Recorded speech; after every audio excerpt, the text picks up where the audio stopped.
Mesdames, Mesdemoiselles et Messieurs, c'est un plaisir pour moi de vous convier à suivre quotidiennement cette chaîne dénommée L'œil des enseignants.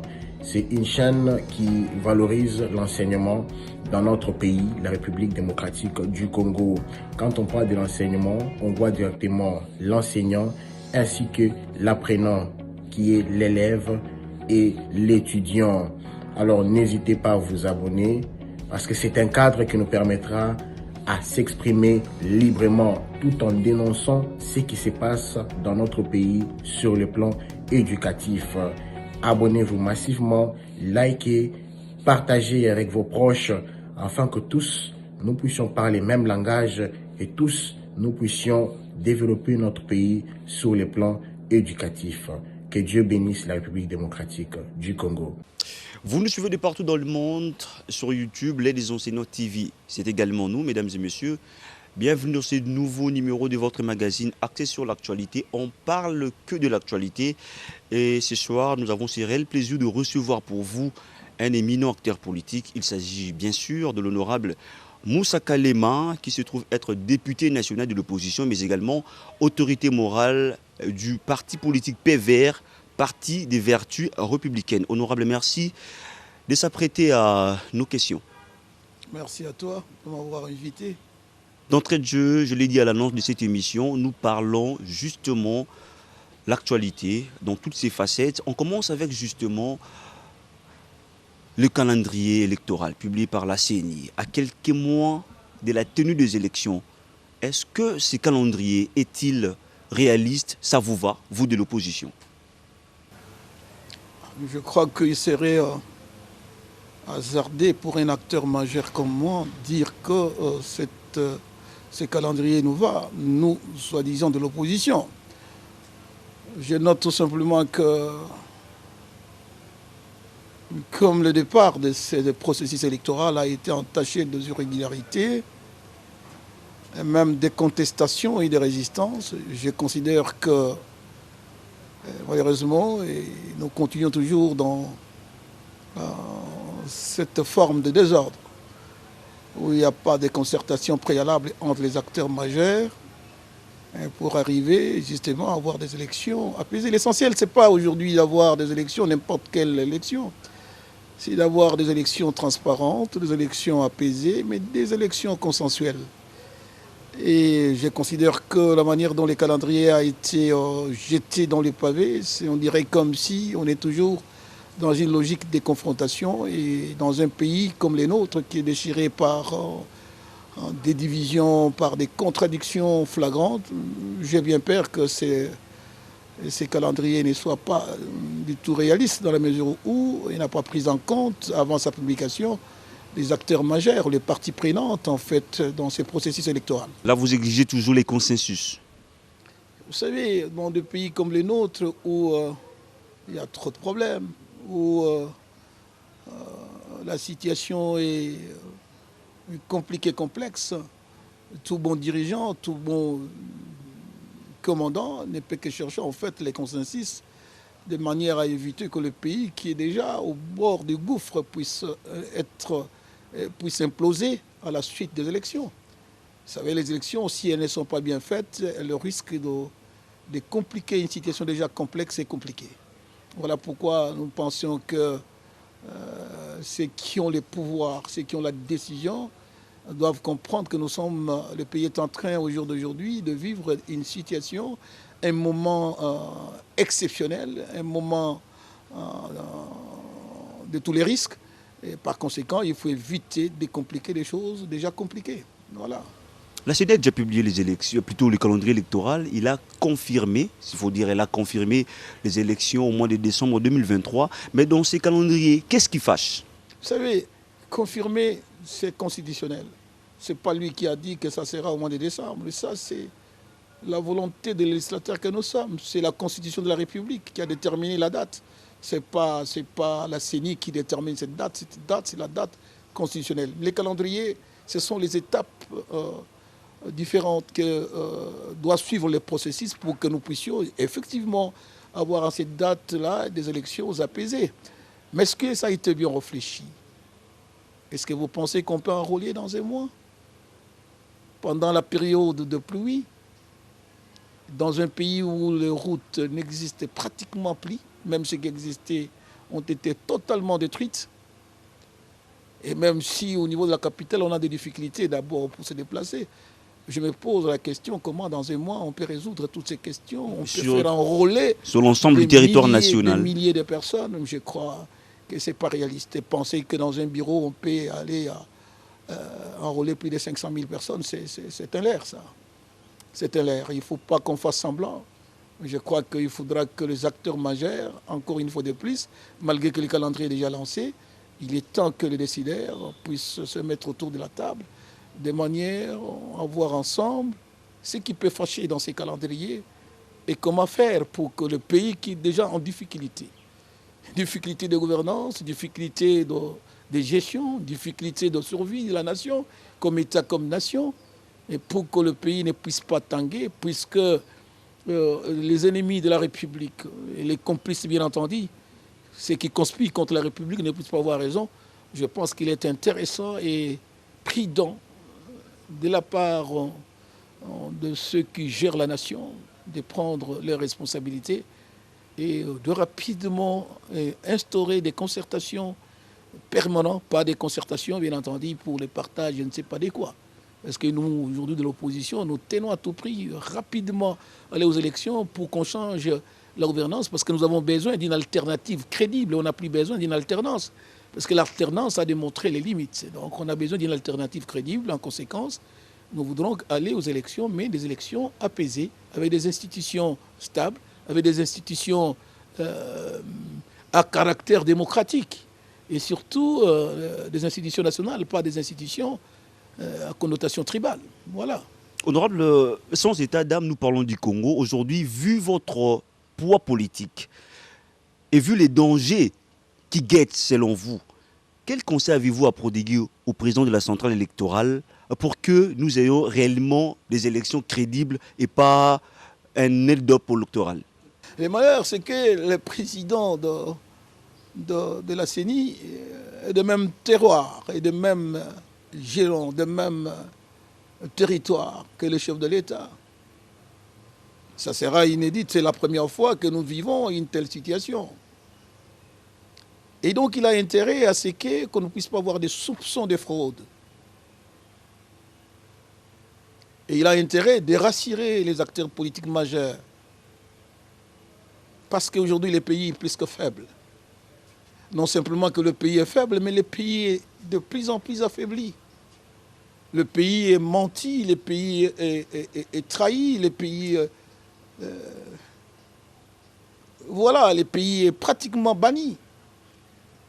Et voyez-vous, dans cet état des choses, il faudra que le président de la CENI et son équipe rassurent, envoient des signaux très forts, signaux de justice, signaux d'équité, de transparence la plus absolue, pour nous éviter franchement l'hécatombe, parce que nous sommes déjà dans la jungle, nous sommes déjà dans l'hécatombe.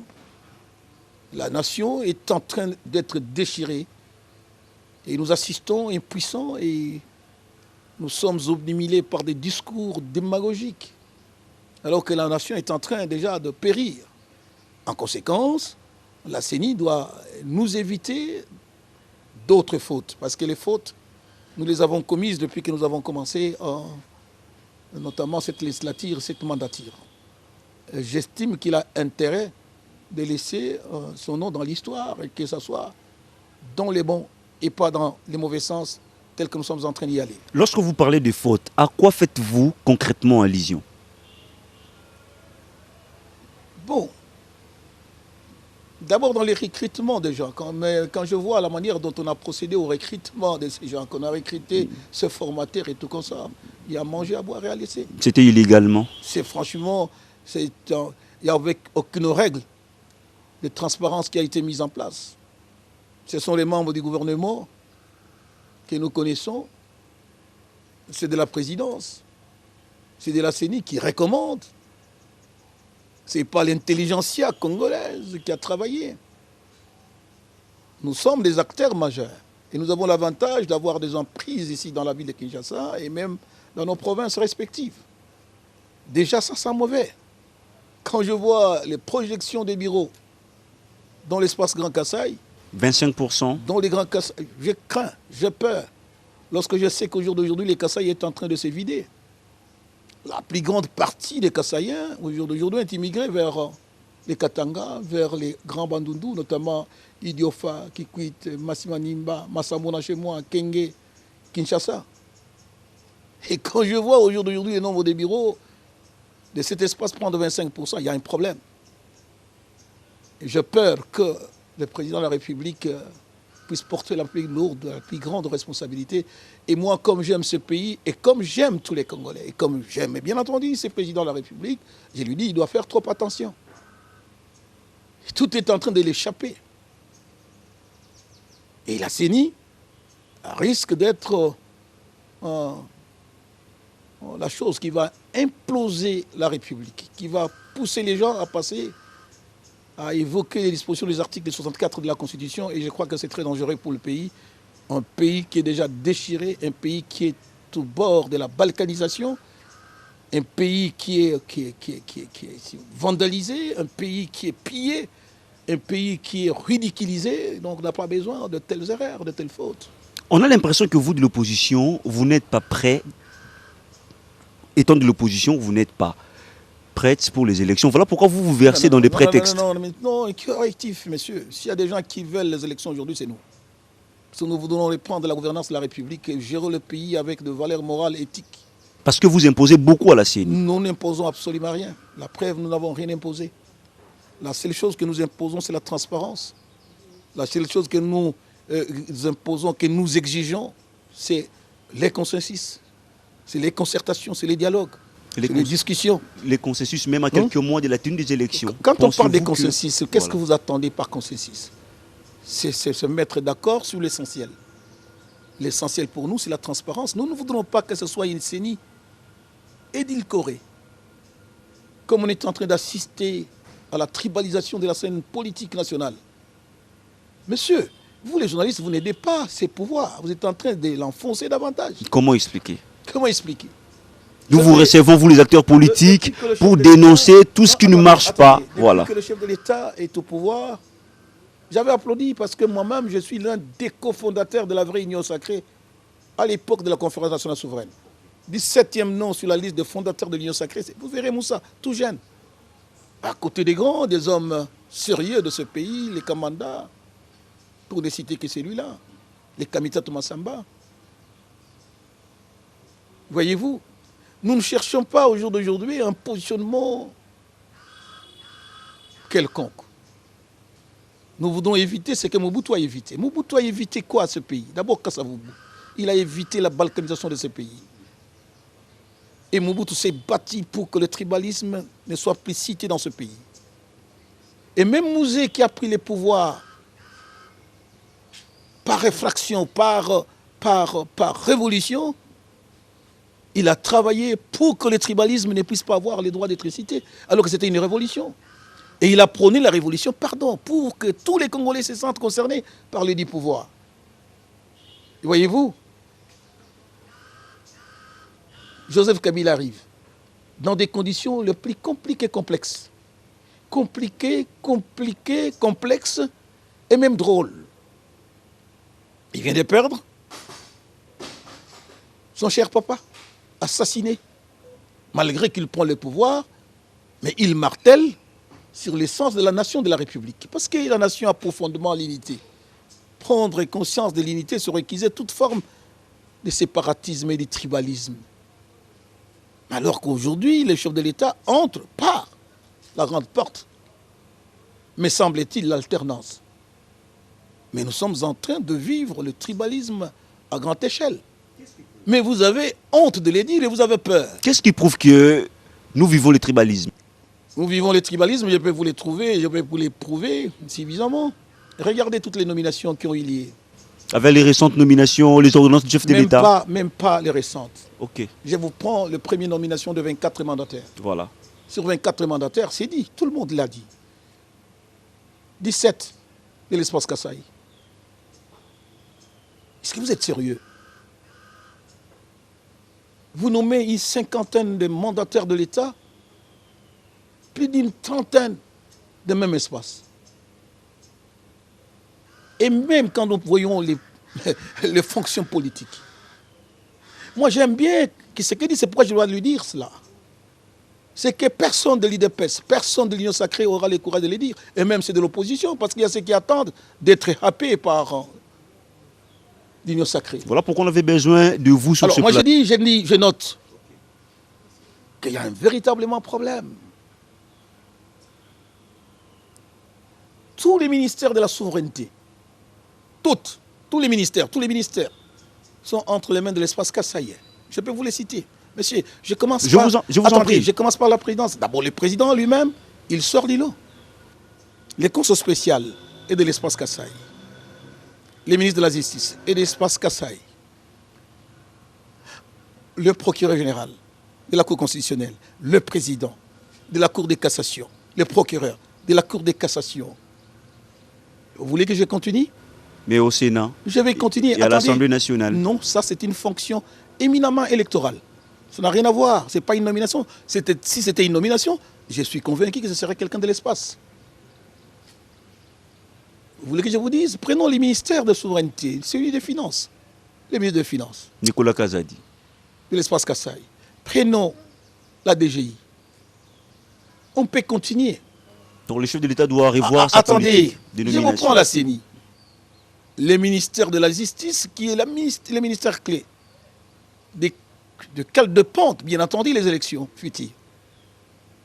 La CENI, c'est l'espace Kassaye. Non seulement que le président soit l'espace Kassaye, même le secrétaire général adjoint de l'exécutif. Et personne ne dit, personne ne branche, personne ne fait voir au chef de l'État, faites attention, les gens vont y profiter pour vous causer du tort. Je peux aller au ministère de l'Intérieur, espace Kassaye, ministère des Affaires étrangères, espace Kassaye.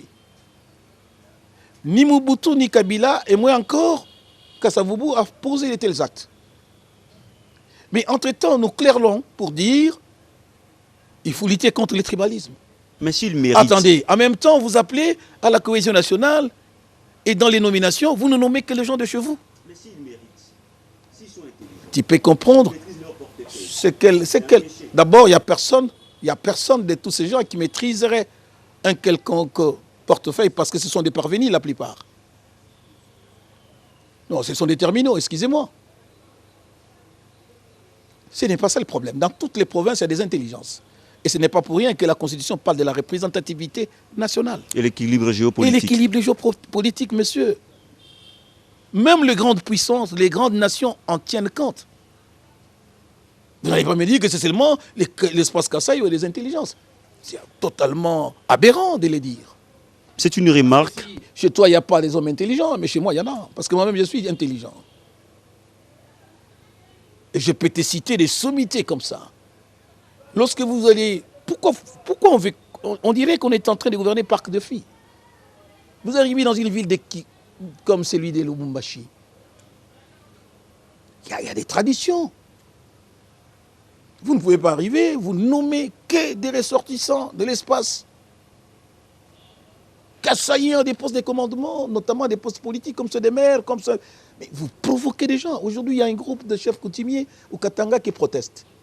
Aujourd'hui, il y a des voix qui s'élèvent dans les Congo central. Il y a des voix qui s'élèvent à gauche, à droite. Alors que nous sommes en guerre. Sans état d'amour. Attendez, comment vous voulez en même temps l'unité et vous provoquer? Vous frustrez. Je suis leader. Chez moi, on considère qu'il n'y a pas des hommes intelligents, alors que je suis un bon orateur. Une intelligence capable d'éclairer l'opinion. Dites-moi quel discours je vais tenir demain face à cette masse qui attend. Même hier, les catholiques, sous les emprises, nous ont appelés à marcher et on a marché. C'est pour quelle dividende? Lorsque dans l'armée, les militaires considèrent qu'aujourd'hui, vous ne nommez que le vôtre. Mais pour aller mourir au fond, c'est tout le monde qui doit y aller. Et vous parlez de la cohésion nationale? Voilà pourquoi je disais sans état d'âme. Quel conseil avez-vous en tant qu'un acteur politique majeur, en tant qu'un ancien, je dirais, un vertébré en politique? au chef de l'État. Nous parlons du Congo, c'est notre pays à nous tous. Le chef de l'État doit rapidement se ressaisir et ramener le train sur les rails. Parce que le train a été déraillé depuis qu'il a cassé la fameuse union avec Kabila et bien entendu avec les autres. Il a cassé également avec le Martin Fayoulou. Il a cassé également avec... Parce que le chef de l'État n'a fait que casser. Et il faut qu'il revienne sur les rails. Parce qu'il a créé beaucoup de frustration. Les gens ne veulent pas lui dire parce qu'ils sont hypocrites. Même dans sa majorité aujourd'hui, il y a des frustrations énormes. Et vous faites allusion à l'union sacrée. Je parle de l'union sacrée. Nous avons des amis. Le chef doit faire trop attention s'il ne veut pas que le pays casse. Sinon, le pays va casser par lui. Ce n'est pas le fait d'appeler la population à la mobilisation. Faudra-t-il que la population tue. Vous savez, nous avons ici aujourd'hui, dans le passé récent, appelé dans cette ville à la mobilisation, avec Moumengue comme ministre de l'Intérieur, moi-même comme président de CPP, coordonnateur de CPP de la ville de Kinshasa, nous avons résisté contre les Rwandais. Ce ne sera pas la première mobilisation qu'on va faire. Pourvu que tous les Congolais se sentent concernés par cette lutte. Que le dividende qui vont y sortir ne va pas appartenir à un gros pesquil de personnes assoiffées et qui s'enrichissent d'une manière scandaleuse, insolente et même révoltante. Il faut éviter ça. Faites en sorte que tous les Congolais se retrouvent dans ce qu'on est en train de faire. Nous avons estimé que l'UDPS a fait beaucoup de bons discours et surtout que l'actuel chef de l'État, c'est le fils idéologique de l'opposant charismatique pour lequel j'ai mis beaucoup de respect. Il doit prêcher par l'exemple. Malheureusement, je constate qu'il est en train de faire autre chose que ce que son père lui avait enseigné. D'ailleurs, ce n'est pas pour rien que Kaboun se trouve en prison au jour d'aujourd'hui.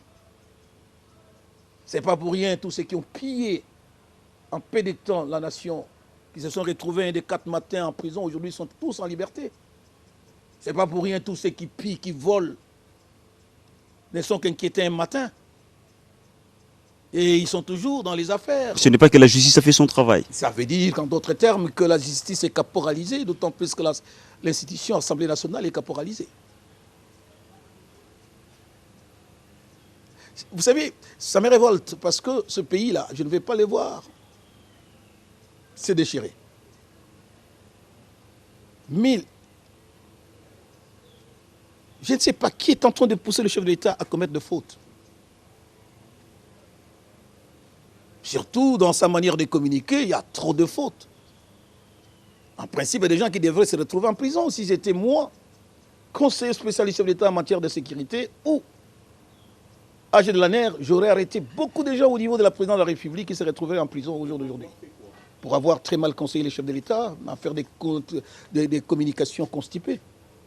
Dites-moi, est-ce que c'est nécessaire que le chef de l'État puisse dire que nous devrons être les Rwandais et aider les Rwandais à nous débarrasser de Kagame? Est-ce que c'est tout chef de l'État de le dire? Alors que Kagame nous accuse toujours. Est-ce qu'on doit toujours suivre les mauvais pas de Kagame en tant que dirigeant? Exactement, nous ne devrons pas les suivre. Si nous voudrons renverser Kagame, nous ne devrons pas crier sur les toits. Ça ne se dit pas comme ça. Et je constate que le pays est miné. En dépit de ce que les chefs de l'État pensaient de miner la nation, au contraire, on a encore miné la nation plus qu'à l'époque de Kabila. C'était notre deuxième thématique et honorable, heureusement que vous l'avez déjà évoqué, c'est la situation sécuritaire dans la partie Est, s'il faut dire même généralisée, de la RDC. Aujourd'hui, au moment où nous parlons, ce n'est plus un secret. Nous sommes agressés par les Rwandais. La partie Est de notre pays, vous avez aussi des dirigeants de votre parti là-bas, vous avez aussi des familles là-bas, vous êtes touchés. Vous avez dit tout à l'heure que vous ne voulez pas voir votre pays être déchiré. Au regard de la situation que nous sommes en train de traverser aujourd'hui, agressé par le Rwanda, à travers une complicité de la communauté internationale, et aujourd'hui, quelle chance donnez-vous au pourparlers de Nairobi 3, bien que déjà, nous avons vécu encore une autre infiltration rwandaise dans les assises? Non, non, écoutez, moi je crois que le problème ici, nous cherchons toujours des boucs émissaires. Nous sommes les vrais responsables de ce qui nous arrive. Nous sommes des responsables. Comment expliquer? Le problème, c'est que parce que nous n'arrivons pas à cerner les choses avec beaucoup de sérieux. Bien entendu, on peut qu'aider celui qui veut qu'on l'aide. Si vous ne voulez pas de mon aide, qu'est-ce que vous voulez? Vous aviez beaucoup insisté pour que je vienne ici. Si tu n'avais pas insisté, je ne venais pas. Mais qu'est-ce qu'on est en train de faire en Nairobi? Nous, on est en train de comploter contre la République. C'était déjà un complot. Qu'est-ce que nous sommes allés faire dans ce pays-là? Je te rappelle. Depuis 60, nous sommes indépendants. Kassavoub n'est pas allé dans cette affaire de pays, comment on appelle ces machins-là, de EAC. Kassavoub n'est pas parti. Je voudrais te rappeler que Mobutu n'est pas parti. Je voudrais noter que Mouzé n'est pas parti. Je voudrais noter que Joseph n'est pas parti. Mais ce sont des pays voisins. Attendez, les pays voisins qui n'ont pas la même culture que nous. Ah, il faut qu'on se le dise, hein. Les Nilotiques ont l'air cultureux. Ce ne sont pas des Bantous comme vous. Et puis, même quand on fait cette affaire, ce mélange hétéroclite, cette armée, soi-disant l'armée régionale. Mais on peut vous envoyer à la place des Kenyans, des Rwandais, vous ne saurez même pas qu'ils sont des Rwandais. Ils ont tellement des affinités. Mais ils ont des affinités et ils ont la même ressemblance. Qu'est-ce que nous sommes allés faire là-bas? Et vous savez qu'en allant là-bas, la République démocratique du Congo a frustré les autres organisations dans lesquelles nous participons, notamment la SADC. Vous savez que les amis du SADC sont contents? Pourquoi nous sommes indépendants? C'est notre souveraineté. Notre nous cherchons des voies et moyens pour que la paix revienne dans notre pays. Au contraire, ça ne nous amène pas la paix, au contraire, ça nous amène les désordres. Alors qu'est-ce qu'il faut, honorable? Attendez, je vais vous dire que je vous en prie. Vous devrez, vous, presque aider ce chef de l'État et même son gouvernement. Nous les faisons tous les jours à travers cet exercice. Attendez. Quand on reçoit des hommes comme vous, des personnalités comme vous, c'est pour aider les pays. Attendez. Nous faisons notre part. Nous avons aujourd'hui les ADF. Ce sont les Ougandais. Les FDLR soi-disant, ce sont les Rwandais. Nous avons également les Burundais qui sont ici. Ceux qui nous combattent, et vous aviez dit tout à l'heure ici, ils nous agressent. Comment vous allez prendre des gens qui vous agressent pour qu'ils viennent encore vous sécuriser? Mais franchement, nous sommes malades. Ils nous viennent en aide. Est-ce que c'est normal? Mais franchement, c'est pourquoi on dit que nous souffrons de cécité ici au Congo. Quelqu'un qui vient te prendre ta femme à la maison, qui vient entrer chaque nuit chez toi, te prendre tes enfants, coucher avec ta femme, et toi, en plein jour, tu lui laisses la garde de la maison. Et prends la maison. Ceux qui sont ici, ce n'est pas les Rwandais. Reste. Qui sont ici? Les forces qu'on a fait recours. Monsieur, dans ces forces-là, il y a les Rwandais, il y a les Ougandais, il y a les Kenyans, il y a tout ce monde-là. Ils sont venus pour se partager les butins, monsieur. Qu'est-ce que vous leur donnez en retour? Donc vous voulez dire qu'on n'a rien à attendre des assises de pourparlers? Je n'attends personnellement rien. Alors qu'est-ce qu'il faut pour que nous... Il fallait préparer. Il ne fallait pas qu'on puisse régresser. Je voudrais vous rappeler qu'avant que Kabila ne parte, l'armée congolaise était à la 8e position. Et on parlait de la montée en puissance de cette armée, qui a donné une défaite puissante à cette fameuse M23, qui a capitulé et qui a signé des accords pour dire c'est fini la guerre. Qu'est-ce qui s'est passé pour que d'un matin à l'autre, nous arrivions à la 12e position? Pourquoi vous n'en parlez pas? C'est parce qu'on est infiltré, qui date de très longtemps. Dites-moi, à l'époque, là, quand l'armée a pris la lyre, la 8e position, on n'était pas infiltré. Mais justement, le chef de l'État actuel devrait, si vous voulez, tamiser.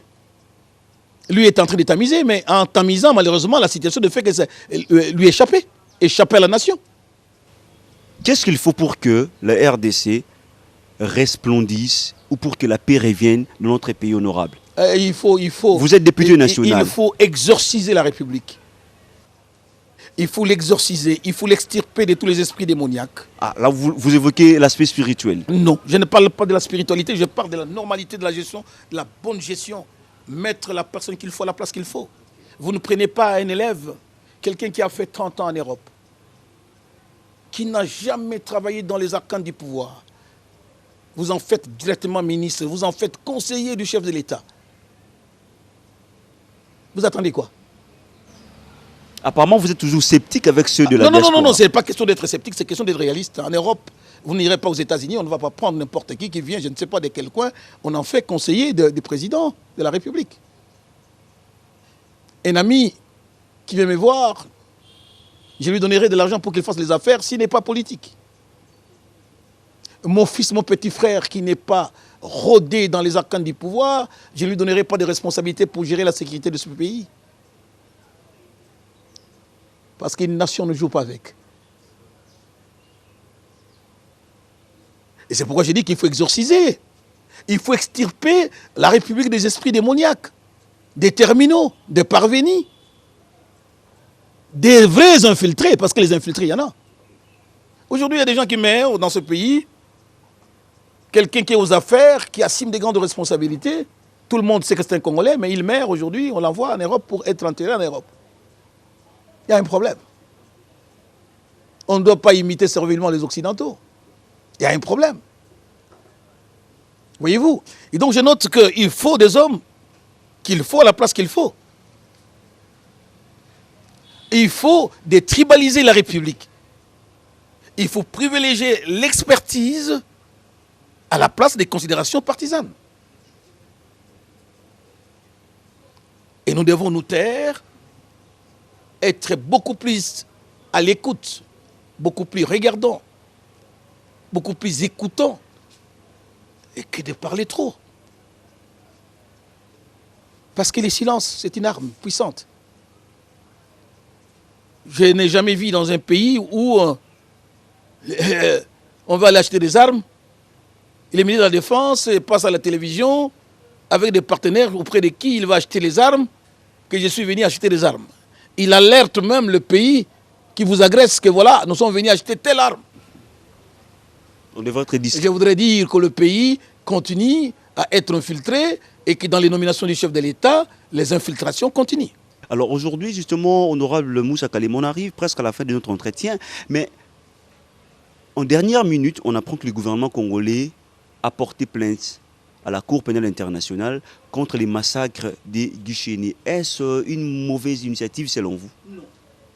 Je note qu'il y a même d'autres initiatives et je pensais que comme le chef de l'État venait d'arriver et qui n'a pas été lié dans tout ce qu'il y a eu comme problème, processus complexe et compliqué, des attentes qui nous ont amenés à Sun City, le chef de l'État n'était pas trop impliqué. Je pensais qu'il allait se démarquer. Il y a les rapports mapping. À quoi a servi la diplomatie congolaise? On a vanté la diplomatie congolaise. On a fait des voyages, impossibles d'ailleurs, impensables, budgétivores. Sont servis à quoi? C'était une volonté, malheureusement, c'est tombé entre les mains des hypocrites, qui est la communauté internationale. Non. Les États n'ont pas d'amis, les États n'ont que des intérêts. On ne vient pas aux affaires ignorant cela. Les chefs de l'État savaient qu'il n'a pas d'amis. Il n'y a que des intérêts. Au jour d'aujourd'hui, l'Union européenne est en train de mettre des moyens, 20 millions, à la disposition de l'armée rwandaise qui fait une intervention au Zimbabwe. Est-ce que vous comprenez ça? C'est-à-dire on se moque véritablement de nous. Pourquoi? Parce que nous avons trop parlé pour rien. Parce que nous avons été en Europe dire que Kagame c'était un partenaire fiable. Rappelez-vous, on a posé une question au chef de l'État sur Kagame. Et le chef de l'État a vanté Kagame pour dire que c'était un partenaire fiable. Mais en même temps, il est allé le dire, pas au Congo, il est allé le dire en Europe, devant les Européens, qui ont acté, qui nous ont pris au mot. Et aujourd'hui, nous retournons pour leur dire, ce monsieur, c'est lui qui nous agresse. On nous prend pour qui? Voilà pourquoi j'ai dit qu'il faut qu'on commence à se taire et qu'on commence à travailler sans trop de bruit. Oui, il faut mobiliser la masse. Et pour cela, les chefs de l'État doivent envoyer des signaux très forts dans la répartition de responsabilités de la République. Nous ne disons pas qu'il vienne nommer les gens de l'opposition, qu'il nomme dans son union sacrée. Et dans cette union sacrée, il y a toutes les provinces représentées. Qu'il fasse en sorte que s'il a nommé 3, 4, 5 administrateurs de territoire originaires du Katanga, dans les Bandundu qu'il nomme également 5, 4 de Bandundu dans les Kasaï. Et qu'il nomme également 3 ou 4 du Congo central dans la province orientale. Mais si vous nommez que le ressortissant de même espace, vous frustrez. Et la frustration appelle à des réactions violentes, très souvent incontrôlées, et amène l'hypocrisie. Et c'est à cela que nous sommes en train d'assister. Moussa Kalema, je rappelle que vous êtes député national, mais aussi autorité morale du parti politique PVR, parti des vertus républicaines. Devant cette caméra, on arrive sûrement à la fin de cet entretien. Quel message avez-vous à l'endroit de tous les Congolais qui vous ont voté, qui vous ont élu comme les représentants à l'Assemblée nationale? Les maîtres mots, c'est la résistance. La résistance, la vigilance, le courage. Le courage. Résistance, courage, abnégation, patriotisme doivent nous animer ces derniers temps pour dénoncer toutes les intrigues des sérails. Parce qu'à l'interne, il y a trop d'intrigues. Et tous les discours démagogiques, nous devrons les dénoncer avec courage, avec force également.